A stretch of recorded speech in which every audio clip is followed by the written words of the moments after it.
Samtang sa pikas bahin, dahil duha ka drug pusher, sikop sa Asturias Police Station, mga katropa. Ato ni Siron, pinag sa report ni katropa ang June 14. XFM Police Report. Police Report. Yes, duha ka mga ginudahag drug pusher ang nasikop ni sa kapulisan sa lungsod sa Asturias. Sige pa ikayo, di bypass ta operation. Unang operasyon, gihimo ni sa Drug Enforcement Unit sa Asturias Municipal Police Station alas 8:05 sa gabi. Dito ni sa Barangay Lunas, Asturias. Dakpanig ng suspect, gilalang sa alias nga Alfred, 28 anyos, residente sa Barangay Maghanay, lungsod sa Tuburan. Nasakmit gikan sa iyang posisyon. Kinikituan ka sa bunga, doon ay kibanabanang timbang nga punto sa 64 gramos. Nga doon ay kandidat nga 4,300 pesos.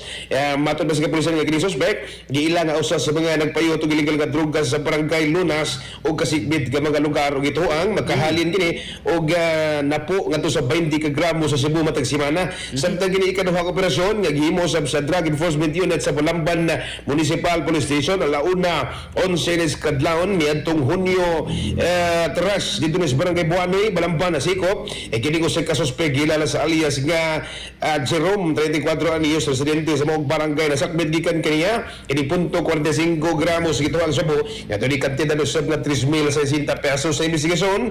Nasayran sa kapulisan nga kini suspek usab gituang nagkahalin og 20 ka gramo sa illegal nga droga matag semana depende sa pangunanganon sa iyang mga customer. Kining duha karon na nakaros kustudiya sa kapulisan samtang giandam na kini mga kaso nga paghupot o pagpayuot dinig illegal nga drogas. Mga katropa, ayo kalimot pagtumarog sa Antol Vitamin C ang alkaline nga vitamin C. Alang sa nagayusang Pilipino para sa Pilipinas, inyong katropa, June 14, XFM News. Cellphone Plus Gold, mapalit sa mga butika sa inyong lugar.